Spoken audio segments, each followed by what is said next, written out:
What's up, everybody? Welcome to another episode of Alex's Toy Show, Fastlane and Raw Review. It's late at Pal Nation's house, so I can't talk that loud, but you gotta listen. I didn't want to wait till the morning. So, WWE Fastlane, first Fastlane ever. It was a pretty good pay-per-view. The only thing that was missing was the crowd. What the fuck? Memphis? Wherever the hell they were? I don't even know. It was like an empty house arena. I don't know what the fuck happened. Like, they weren't even that over for Daniel. Of all people you would think the crowd would pop for was Daniel Bryan. Didn't even care. What a fucking waste. First match I want to talk about is the 6-man tag. Dolph Ziggler, Eric Rowan, Ryback, the Boy Wonder. Does everybody know why I call him the Boy Wonder? Okay, this is what you got to do. Ryback has that R on his tights, right? Robin from Batman and Robin. I want to say it was like mid-90s, late 90s. Had, the R insignia was the same R. So he's like Robin to me. I'll always call him Robin. Robin the Boy Wonder. Ryback the Boy Wonder. Whatever. Anyway, they got beat by, Seth Rollins and gang. But Randy Orton returns and he chased Rollins out of the ring. It was freaking awesome. Dude, I totally popped for Randy Orton. Cesaro and Tyson Kidd beat the Usos for the tag titles. I got this one wrong. I picked this one wrong. Usos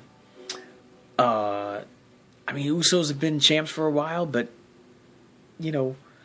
is the Ascension really going to beat them? I feel they're really building the Ascension for a tag title shot. I'm guessing. That's where that goes. Nikki defended against Paige. Nikki retains a title. I don't know why. I really thought this was going to be Paige's chance to get back in there. And then Dean Ambrose fought Bad News Barrett and gets disqualified for not backing out of the corner on the 5 count or some kind of bullshit. What? If the house wasn't sleeping, I'd be fucking yelling about this. But when Ambrose leaves the ring, like he takes the title with him, classic. Sting versus Triple H was a bit of a letdown. It was a big confrontation. Triple H did all the talking. He sucker punches Sting or whatever, and Sting gets up and he's got the bat. All of a sudden, he's got a bat. Where'd the fucking pull a bat out of? Pulled it out of his ass. And he's holding it, like under Triple H's chin, and Triple H is like, oh, not the bat. You have a fucking sledgehammer in your hand. Fucking whack the bat. Bunch of candy asses in this goddamn company. They're going to fight at WrestleMania. No surprise there. Rusev beat Cena. I thought this would have been a clean match. It was pretty good up until Rusev kicked Cena in the nards. They were going back and forth. Finisher, power move, and then were like, oh my god, Cena might actually win this. But then, Lana gets up on the apron, distracts the ref. Rusev, kicks Cena in the nards, and then, whatever his kick is called, he kicks him in the head and kind of knocks him out, and then he puts him in the accolade, and Cena passes out and, loses by submission. Whatever. Fucking whatever. What was really cool, though? Bray Wyatt came out. They did the Undertaker music, and we all know Undertaker's coming back, like, eventually. And Bray Wyatt's been calling him out every week. Undertaker, you need to come find me, blah, blah, blah. So, the fucking monks show up with the torches, and they were big fucking torches. We're like, what fucking jackass is dressed up in a monk's outfit with a torch that big? Fucking suit's gonna go up in flames. But it was pretty damn cool. And then the other monks pushed the coffin out, to the ring, and they open the coffin, and it's Bray Wyatt. Shucks. But, it just means that pretty much the match is going to happen at WrestleMania. It's just a matter of what episode of Raw is The Undertaker coming out on. He might even come out on SmackDown this week, because Undertaker was always like a SmackDown guy. So, that could happen. That'd be kind of cool. And then, definitely best match of the night. Roman Reigns defeats Daniel Bryan very clean. I was a little concerned when he took that, injury. I thought maybe he angered his herniated disc or whatever. But how about the signs when Roman Reigns came out of the rafters? He doesn't come out of the rafters. Only one person came out of the rafters, and then never again. But when he came out, comes down the side of the arena through the fans, the one person holds up the sign and it says, it's that Meghan Trainor song, all about that Brian or that Daniel, all about that brand, and no Roman or no Reigns. I forget. Oh, go back on the SmackDown, not the SmackDown. Go back on the app and watch the sign. It's hilarious. But you can kind of read the sign in your head to the Meghan Trainor song. All about the bass, no treble, maybe. And then the other sign the guy held up was more hard camera, close up on the ring. It says, if Roman Reigns wins, we all go home. Well, what else would happen? It's the last match. Of course you're going to go home. But they were both pretty funny. It made me laugh. I very much appreciated that it was a very clean win, even though Roman Reigns was hurt through the whole match. But he gave that spear to Daniel Bryan, and it just 1, 2, 3, loved it. And then what match am I leaving? The Goldust Stardust match. I knew Stardust was going to win, and I kind of had a feeling he was going to come out in something different, because you can't have two people dressed up in in tights and black and gold fucking face paint, because you're going to be like they're fighting it's like the two conquistadors fought each other. You didn't know who was who, so whatever. So not a bad pay-per-view, but the crowd, bro. Oh. The crowd pissed me off the whole night. Fucking cheer for the people coming. They're working hard. The least you could do is cheer for them. And then Raw. Okay, so I kind of feel like, this SmackDown, Fastlane, told part of the story leading into WrestleMania, and Raw would tell the other half. So I wanted to wait and see Raw, and then do the whole combined thing, and it did. It opens with Orton. He comes out, and he calls out Seth Rollins to the the ring, and then Stephanie comes out, the fucking Authority, and a big Show in a suit, biggest joke ever, and Stephanie is like put the past behind us, and forgive each other, and we work as a team, and the Authority would be that much stronger. Fucking no surprise there. So the first actual match is Wade Barrett and Ziggler. R-Truth is at ringside because he had a non-title win over Barrett, so he can hang out ringside. That's cool. And then Ziggler wins non-title, and Ambrose comes out with the belt. So I'm thinking Fatal 4-Way at WrestleMania, easy way to get all four guys on the card in one match, because it looks like it's going to be a very full card at WrestleMania. They cut to Orton and Rollins. They merge. I got a bunch of notes on Raw because I wanted to talk about everything. Okay, so then they announced the main event for the night versus Daniel Bryan and Roman Reigns. No surprise there. Ascension comes out as the next match. They fight primetime players. Darren Young and Titus O'Neil giving it a go around, but Darren Young's in the ring the whole time, and Titus is like, fucking tag me, bro. And the Ascension, in their promo as they're coming out to the ring, they bail, they bash the Bushwhackers who are getting into the Hall of Fame. Really? The Bushwhackers? That's who you're inducting into the Hall of Fame? May as well induct me into the Hall of Fame. But Darren Young, kind of fights the whole match. and almost cost them the match. And Titus comes in and he steps in, and mayhem goes around, and they're all fighting each other outside the ring, inside the ring, outside the ring, inside the ring, and then the Ascension loses.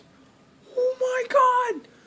The undefeated tag team sensation, blah blah blah, and they lose. So now they'll probably fight somebody else in the next couple of weeks, and then there's another match for WrestleMania. Then Roman Reigns comes out to the ring and he's gonna speak about all this stuff, and then Daniel Bryan comes out and he's like, "I love you, man," and they're on the same page. And then Paul Heyman comes out and he says, "You can't slay my beast." That's what she said. Okay, so the next match is Cesaro, Tyson Kidd, and the Usos invoke their rematch clause, and they win by disqualification. Rematch at WrestleMania. Miz and Mizdow, I really thought they would get a match against each other. I think the best we're going to see them is in the Andre the Giant, Battle Royal. They're going to have that annual. That's going to be an annual thing now, which is cool because that allows everybody who's not going to be on the card in a match to be on the card, at least in the Battle Royal. So there'll be a feud there. Mizdow will cost Miz, an elimination, and they'll fight on Raw after WrestleMania. That's fine. There's another Bray Wyatt promo calling out Undertaker. No Undertaker on Raw. I'm thinking SmackDown or next week. Stardust has a match against Jack Swagger. And where's Jack Swagger been? Is he hurt? I had no idea. Swagger gets his ass handed to him, and then Goldust comes out, to the stage and causes like a distraction, and Swagger wins. Puts him in the ankle lock, and Cody taps out right away. Fucking sissies. Cena comes out, and he's got to speak his mind about getting kicked in the nards on Fastlane, and then Rusev comes out, and he says, "No rematch at WrestleMania." They're going to rematch. Come on. And then, finally, you hear Paige's music, right? We're like, cool. By the way, I love Paige. If anybody doesn't already know or hasn't figured that out, love Paige. So, Paige's music comes out, and they cut to commercial. And I'm like, okay. So, they cut to commercial. They've done that before. But then they come back from commercial. And instead of going back to the match, they go into the Sting story. And it's like a good couple of minutes long promo about Sting and what he's done over the years in WCW and how all this crap leads up to him and Triple H. And I'm like, what about the fucking Divas match? We need a dumb look for this one. Like, okay, whatever. Meme that one right away.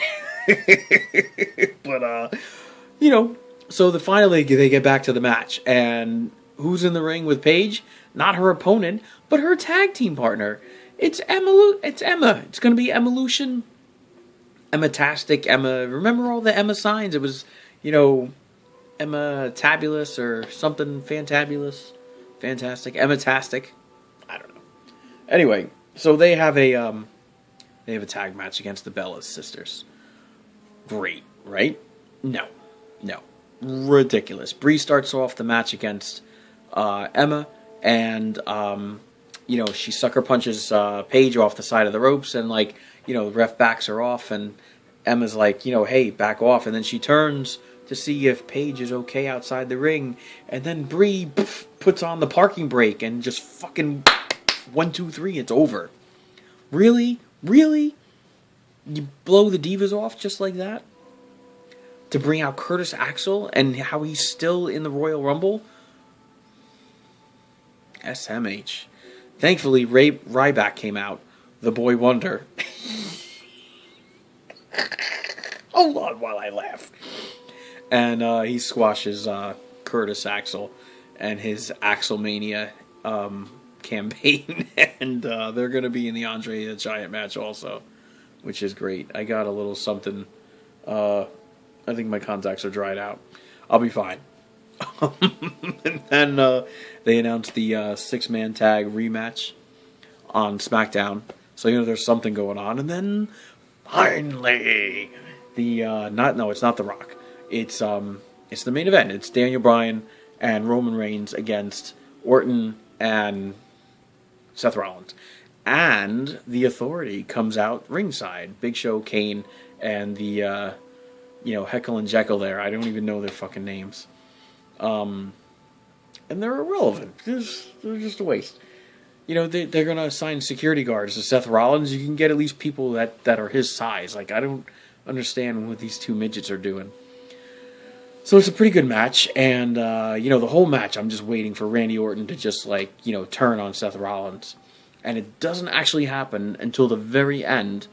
Rollins tags himself in, and you see Randy Orton is ready to flip out, and he hops out of the ring, and he's like, "Forget this crap," and blah blah blah blah blah. So he gets back in the ring after Roman Reigns Daniel Bryan got the pinfall on Seth Rollins, 1, 2, 3. And, Seth Rollins is like, he's hunched over, and by now he's in the other end of the corner, and then the camera cuts out, and I'm like, what the fuck? Bad weekend for WWE. And then the camera finally comes back on, and Orton's in the ring, and everybody thinks he's going to turn on Seth Rollins, but he doesn't. And I'm like, fucking RKO that goddamn motherfucker. Whatever. So, not too bad. We'll see what happens on SmackDown. It should make for a pretty good SmackDown Thursday. But overall, they're building for WrestleMania. It should be a really good WrestleMania. Because Undertaker's gonna fight Bray Wyatt. Undertaker will make his return eventually, and there'll be that match announced. There's what the fuck is his name? Brock Lesnar. Fucking can't stand him. Is going to fight Roman Reigns. You're going to have the Cena Rusev rematch. You're going to have probably Orton and Rollins by then. There'll be the Battle Royal. The Divas will have a rematch. You got to get the belt off of the Nikki Bellas. I can't friggin' I don't know what the hell you're going to do with the Bellas, but I can't friggin' stand them. The Usos will probably have their DQ rematch at WrestleMania. Probably the Bad News Barrett 4-way with R-Truth and everybody. And, they'll probably add a few more matches on there. I mean, WrestleMania should be like a 4-hour, best pay-per-view of the year. It shouldn't be like a bunch of rematch crap. But, if that's how they got to build it, whatever. Alright guys, tune in to SmackDown. I'm going to bed. Like this video, leave a comment, subscribe for more. Seacrest out.